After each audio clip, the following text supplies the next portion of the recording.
This is a really big event. Maine hasn't had a big exercise like this in a long time, and we're all very excited to work together to pull it off.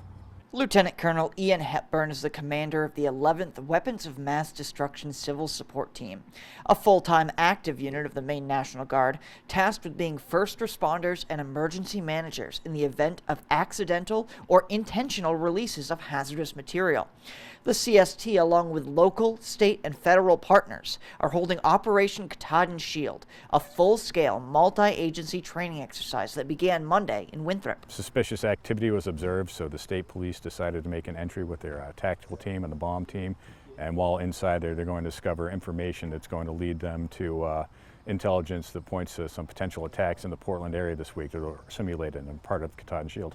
According to exercise materials, there will be significant activity around Casco Bay, Portland, South Portland, Fort Williams, and Holton. Lieutenant Colonel Hepburn says, while you may see a lot of activity around the state, there's no danger to the public.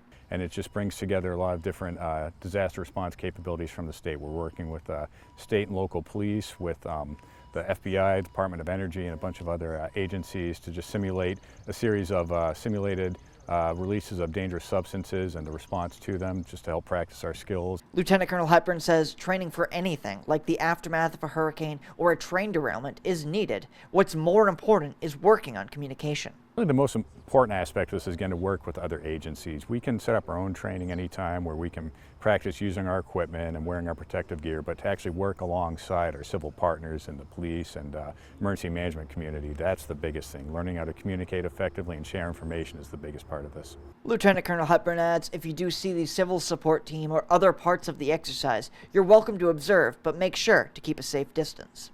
In Winthrop, I'm Corey Bouchard for ABC7 and Fox 22 News.